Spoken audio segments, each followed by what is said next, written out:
Hello साथियों, स्वागत है आपका V K P C S academy YouTube channel पर। हम क्यूक रिवीजन सीरीज का दूसरा टॉपिक उठाते हैं, हड़प्पा सभ्यता।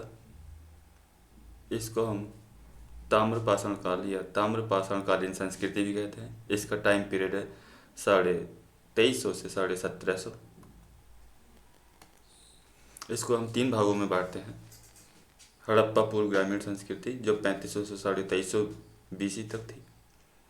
यही आगे बढ़ कर के हड़प्पा सभ्यता शहरी बनी,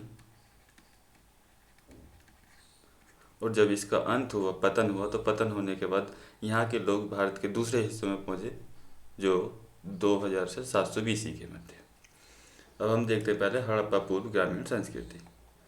इसमें हड़प्पा सभ्यता के पहले आज के अफगानिस्तान, भारत और पाकिस्तान के कई हिस्सों में ग्रामीण समुदाय के लोग रहते थे, जिन्हें हड़प्पा पूर्व ग्रामीण संस्कृति के रूप में जाना जाता था। यहाँ के यदि प्रमुख स्थल की बात करें तो अफ़गानिस्तान, इसमें था मुंडीगात, देहमुरासी, हुंडई। पाकिस्तान में मेहरगढ़, राणा हुंडई, कुल्लीनार। भारत में बात करें तो कालीबंगा, राखीगढ़ी, बनावली। इनके बारे में यदि और ज़्यादा जानकारी है तो यह इनके आवास ग्रामीण थे, तो इन घास फूस आदि कच्ची संरचना के बने थे। इन्होंने तांबा, पीतल और चांदी धातु को प्रयोग किया। यहाँ से किलाबंदी, अन्नागार और दूरस्थ व्यापार के साक्ष्य भी मिलते हैं। यहाँ की बस्तियाँ बाद में तब्दील होकर हड़प्पा सभ्यता शहरी में हो गई थी। अब दूसरा पढ़ते हैं हम हड़प्पा सभ्यता, जिसका टाइम पीरियड है 2350 से 1750 बीसी। और इसमें हम पढ़ेंगे परिचय, विश्व में हड़प्पा सभ्यता के समकालीन सभ्यताएं, खोज का इतिहास, यहाँ का समाज, राजनीति, धर्म। तो सबसे पहले देखते हैं परिचय। हड़प्पा सभ्यता आज के अफ़गानिस्तान, पाकिस्तान और भारत के वृहद क्षेत्र में फैली थी, जिसका समय 2350 से 1750 बीसी था। लेकिन एनसीईआरटी में जो टाइम दिखाया है इसका, जो 2600 से 1900 बीसी दिखाया गया है। अब देखते हैं विश्व में हड़प्पा सभ्यता के समकालीन कौन सी सभ्यताएं थी। तो मेसोपोटामिया की सभ्यता, ये इराक में थी। और नदी की बात करें तो दजला फरात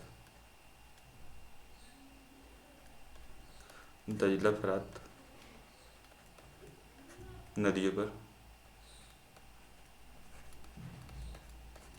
नील की सभ्यता की बात करें तो ये मिस्र में थी। और ह्वांगो की सभ्यता की बात करें तो ये येलो रिवर, चीन में थी। खोज का इतिहास की बात करें तो खोज 1826 में सर्वप्रथम किसने, चार्ल्स मेसन ने हड़प्पा टीले का उल्लेख किया। दूसरा 1853 से 73 में जनरल कनिंघम, जो आर्कियोलॉजिकल सर्वे ऑफ इंडिया के डीजी थे, हड़प्पा सभ्यता का सर्वेक्षण कराया। ये आर्कियोलॉजिकल सर्वे ऑफ इंडिया की स्थापना 1861 में। इसका हेडक्वार्टर नई दिल्ली में।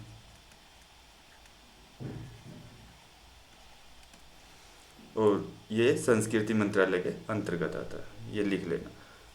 उसके बाद 1921 में जॉन मार्शल, ये तत्कालीन एएसआई के डीजी थे। इन्होंने नियमित खुदाई कार्य प्रारंभ किया, जिसमें दयाराम साहनी द्वारा हड़प्पा सभ्यता का उत्खनन प्रारंभ हुआ। बाद में 1990 में धोलावीरा, गुजरात की खुदाई के बाद कार्य पूर्ण मान लिया गया।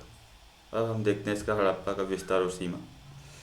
हड़प्पा सभ्यता का मानचित्र पराकार त्रिभुजाकार आकृति में अफगानिस्तान, भारत और पाकिस्तान के बड़े क्षेत्रों में मिलता है। एरिया की बात करें तो 12,99,600 वर्ग किलोमीटर में फैली थी। यहाँ के प्रमुख स्थल की बात करें तो अफगानिस्तान में मुंडीगाक, सोर्तगई। पाकिस्तान में एक बलूचिस्तान वाला एरिया जो ईरान से मिलता है, इसमें आता है मेहरगढ़, बालाकोट और सुतका गैंडोर। और पश्चिमी पंजाब जो भारत से मिला हुआ, उसमें आता है डेरा इस्माइल खान, रहमान ढेरी, जलालपुर। अब आते हैं हम भारत की बात करते हैं। यहाँ पे इसका मैप भी है, ये इस तरीके का इसमें दिखा रहा है। भारत की बात करें तो इसमें आता है रोपड़, बाड़ा और संगोल, ये पंजाब में आते हैं। राखीगढ़ी, बनावली, मिथिलाथल, दौलतपुर और बालू हरियाणा में आते हैं। ये यहाँ पीसीएस में पूछा हुआ है। मांडा जम्मू कश्मीर में आता है। कालीबंगा राजस्थान में आता है। बात करें लोथल, रंगपुर, रोजदी और प्रभास पाटन, ये कच्छ क्षेत्र में आते हैं। और ये पाडरी, धोलावीरा, देसलपुर और सुरकोटला, ये भी गुजरात में आते हैं, काठियावाड़ क्षेत्र में। हम इनकी सीमा की बात करते हैं, हड़प्पा सभ्यता की सीमा। तो उत्तर में ये मांडा जम्मू कश्मीर तक फैली थी। मांडा चिनाब नदी के तट पर है। सुत का गैंडोर ये पाकिस्तान में है। दास्क नदी के किनारे स्थित है। आलमगीर ये मेरठ उत्तर प्रदेश में है, हिंड नदी के किनारे है।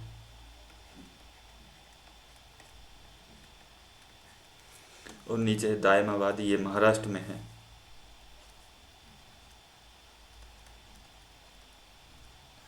और ये गोदावरी के तट पर है।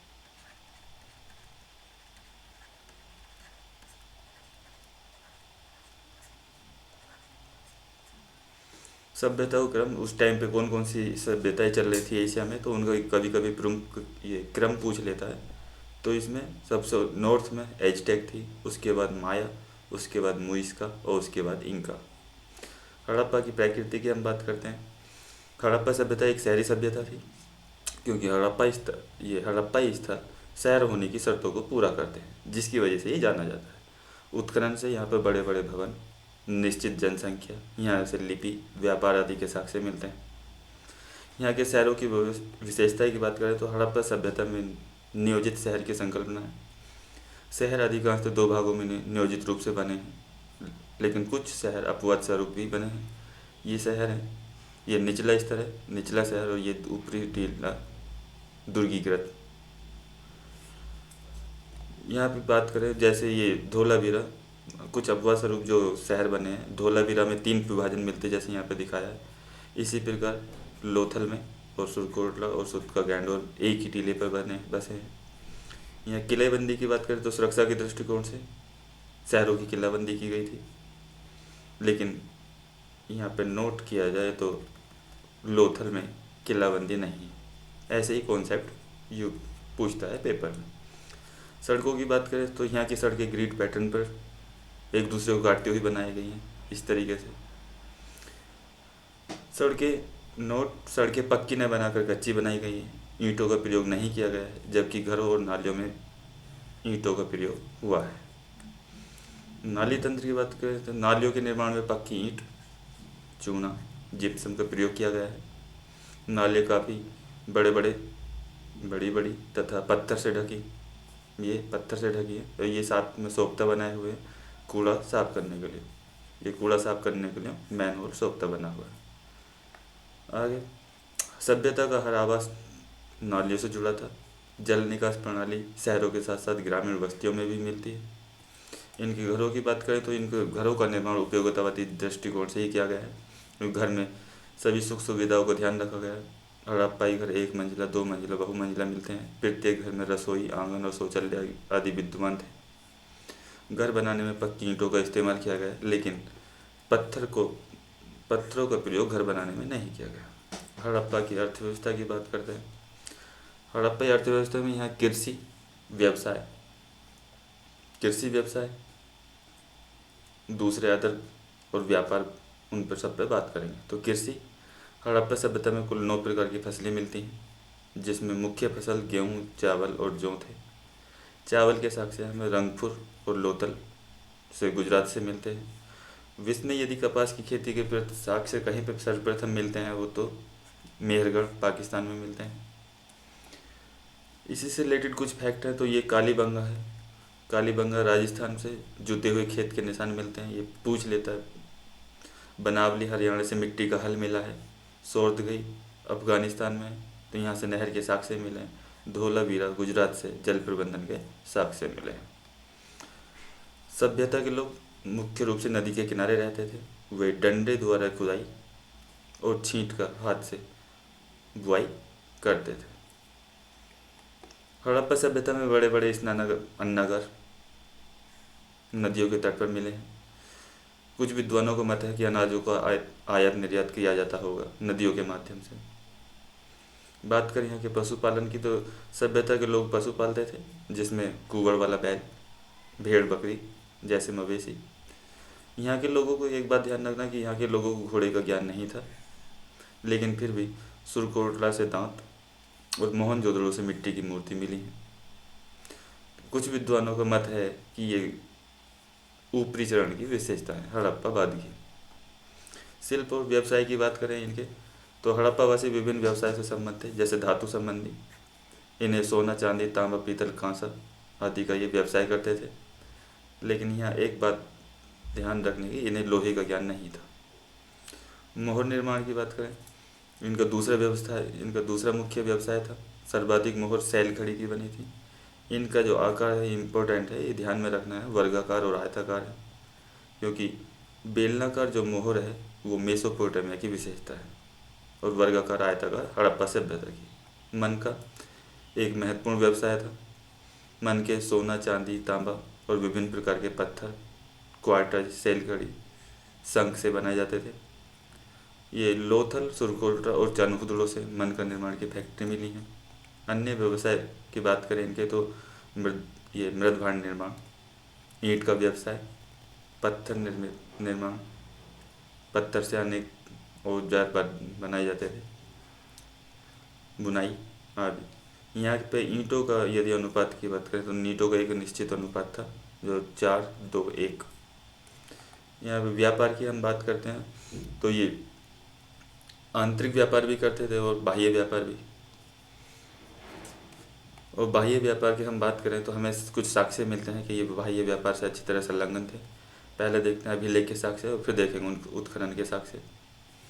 ये मेसोपोटामिया के अभिलेख से क्या था, एक है सारगोन काल से पता चलता है कि यहाँ के लोग अपने से पूर्व के 3 क्षेत्रों से व्यापार करते थे, जो पढ़ते हैं। एक दिलमुन बहरीन में आता है, दूसरा मगन मकरान तट। ये मकरान तट अभी पाकिस्तान के बलूचिस्तान प्रांत और ईरान से सीमा मिलती है मकरान तट की। तीसरा है मेलुआ, जो हड़प्पा क्षेत्र में आता था। उत्खनन के साक्ष्य भी हमें कुछ बताते हैं, जैसे मोहनजोदड़ो और आलमगीरपुर से मेसोपोटामिया की बेलनाकार मोहर मिली है, जिससे साबित होता है कि व्यापार में संलग्न थे। लोथल से फारस की खाड़ी की मोहर, गोलाकार मोहर मिली है। और तीसरा, मेसोपोटामिया के 2 स्थल थे, उर और निपुर, यहाँ से सिंधु घाटी सभ्यता की मोहर मिली।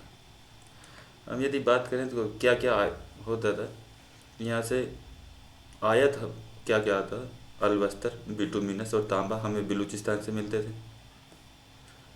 चांदी, सोना और टीन, फिरोजा ये अफगानिस्तान, ईरान से मिलते हैं। लाजवर्त, बंदक्सा मध्य एशिया से आता था और सोना, कोलार ईरान से मिलता था। हड़प्पा के बंदरगाह देख लेते हैं। हड़प्पावासी अपना व्यापार स्थल और जलमार्ग दोनों से करते थे। जो स्थल से करते थे उसके साक्ष्य हमें मिलते हैं, बैल गाड़ी के पहिए के निशान बनावटी से मिलते हैं। और जलमार्ग से जो साक्ष्य मिलते हैं, नाव के निशान हमें मोहनजोदड़ो से मिले हैं। यहाँ पर कभी कभी क्वेश्चन पूछ लेता है कि वेस्ट टू ईस्ट बंदरगाहों का क्रम क्या है, तो इस वजह से यहाँ पे लिख दिए हैं। पहले पे आता सुतका कैंडोर, फिर सुतका को डावरकोट में अलादीनो, ये सभ्यता का सबसे छोटा स्थल था। फिर आता नागेश्वरम, और फिर आता प्रभास पाटन, और फिर आता ये भगतराव, ये महाराष्ट्र में पड़ता है, और ये आता है लोथल। अब इनकी लिपि देख लेते हैं। यह अभी तक पढ़ी नहीं गई है। विद्वानी से पिक्टोग्राफिक या भाव चित्रात्मक कहते हैं। इसके लिखने के तरीकों वेस्ट टू फैंडम स्टाइल कहा जाता है, क्योंकि इसकी पहली लाइन राइट टू लेफ्ट लिखी जाती है और दूसरी लाइन लेफ्ट टू राइट लिखी जाती है। इस लिपि में हमें कुल 375 से 400 अक्षर मिलते हैं। नोट की बात करें तो हमें धोलावीरा से सबसे बड़ी लिपि प्राप्त हुई है। बाँट और माप ये हड़प्पा सभ्यता के लोग नापने और तोलने के ज्ञान से अच्छी तरह परिचित थे। ये मापने के लिए फुट और घन का उपयोग करते थे। उसका हमें एक साक्ष्य मिला है, लोथल से तांबे का पैमाना प्राप्त हुआ है। और तोलने की बात करें तो यहाँ के बाट होगा जो 16x16 के गुणज में थे। निचले मानदंड 2, 4, 8, 16 यानी द्वि आधारित पद्धति पर बने हुए थे और ऊपरी मानदंड दशमलव प्रणाली का अनुसरण करते थे। यहाँ पर तोलने के लिए तराजू का प्रयोग होता था, जो हमें साक्ष्य मिले हैं मोहनजोदड़ो से। हड़प्पा सभ्यता में वस्तु विनिमय प्रणाली प्रचलित थी, मुद्रा का प्रयोग नहीं होता था। लेकिन विद्वानों का मत है कि हड़प्पा सभ्यता में मोहरों का प्रयोग मुद्रा की भांति किया जाता रहा होगा, बट कुछ विद्वानों का बहुमत इसे नहीं मानता है। हड़प्पा समाज की बात करें, लिपि नहीं पढ़े जाने के कारण हड़प्पाई समाज के बारे में ज़्यादा कुछ तो नहीं कहा जा सकता उनके विश्वास तरीकों के बारे में। लेकिन कुछ विद्वानों का मत है कि समाज में उस टाइम पर 4 वर्ग उपस्थित थे। उसमें योद्धा, विद्वान, व्यापारी और कामगार। कामगार में शिल्पी और व्यापारी आते थे। समाज में 4 निर्जातीय तत्व पाए गए। उनका निर्धारण वहाँ के लोग अपने खुद से करते थे, त्वचा और बालों के रंग से, कद काठी से। इसमें निर्जातीय तत्व में बात करते हैं तो भूमध्य सागरीय सबसे ज़्यादा यही थे उस टाइम समय पे। उसके बाद प्रोटो ऑस्ट्रेलाइड, उसके बाद अल्पाइन और उसके बाद मंगोलाइड। हड़प्पाई समाज मात्र सत्तात्मक समाज था। मनोरंजन के साधन की बात करें तो ये शतरंज, पासे का खेल और मछली पकड़ना इनके मनोरंजन के साधन थे। यहाँ विलासिता की वस्तु भी अच्छी संख्या में मिलती हैं। इसी प्रकार भवनों का पैटर्न भी एक समान नहीं है। अतः इससे कहा आइडिया लगाया जा सकता है कि समाज में अमीरी और गरीबी भी विद्यमान थी।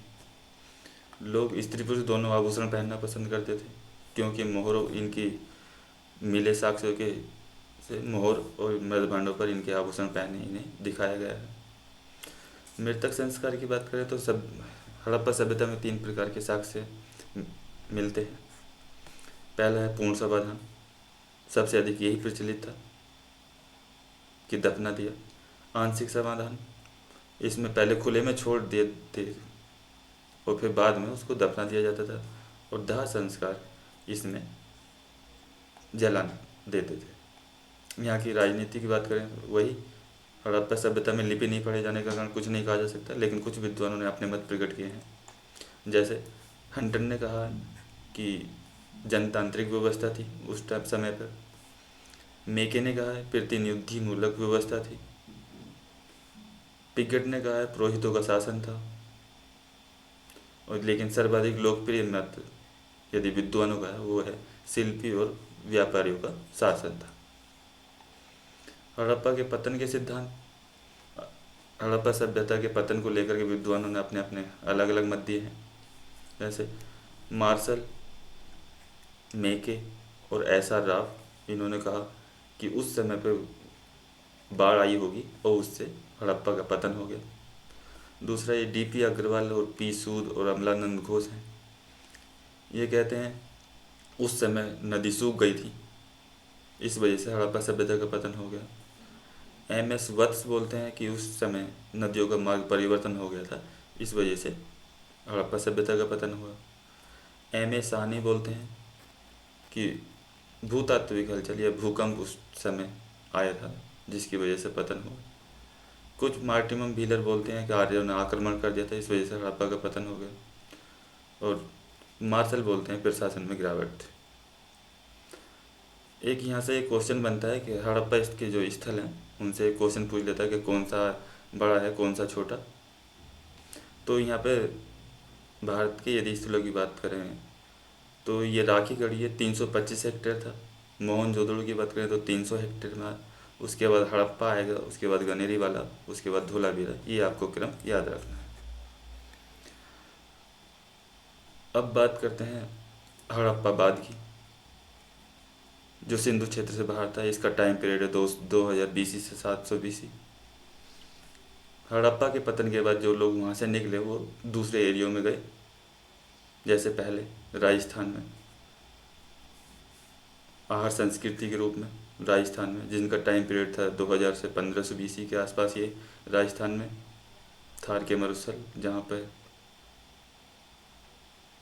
दूसरा मालवा संस्कृति मध्य भारत में। और तीसरा है जोरवे संस्कृति जो 1500 से 700 BC। राजस्थान की बात करें तो राजस्थान में 3 स्थल हैं, आहार, बालाथर और गिलुंद। यहाँ से तांबे के बहुतायत प्रयोग होता था। मालवा की बात करें तो ये 1900 से 1400 के बीच की बात है। यहाँ के प्रमुख स्थल थे कायथा, एरन, माहेश्वर, नवदा टोली। यहाँ का मृद भांड सबसे बेहतर माना जाता था। नवदा टोली से अनाजों के दाने भी मिले हैं। अब महाराष्ट्र की बात करें तो महाराष्ट्र में हड़प्पा बाद का जो टाइम पीरियड है वह है 1500 से 700 BC।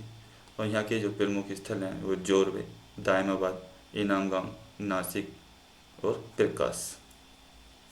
चलो आगे बढ़ते हैं।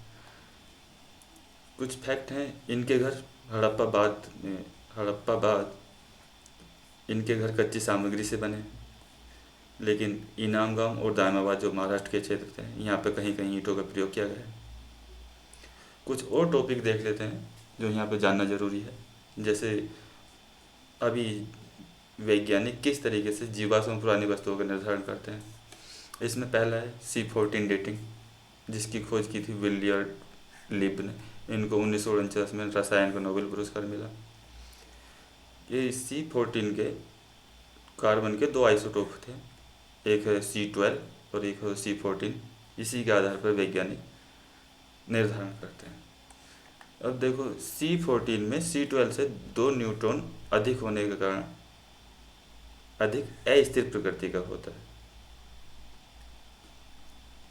प्रत्येक जीवित वस्तु में C14 और C12 समान मात्रा में होते हैं, लेकिन जब कोई मृत हो जाता है प्राणी तो उसमें C12 स्थिर स्वभाव के कारण निश्चित रहता है, लेकिन 2 न्यूट्रॉन C14 में अधिक होने के कारण ये अस्थिर प्रभाव के कारण क्षय होना प्रारंभ हो जाता है।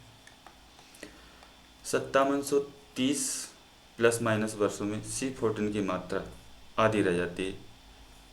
इसी का से वैज्ञानिक आकलन करते हैं पूर्व की वस्तुओं का पता लगाने के लिए। दूसरा है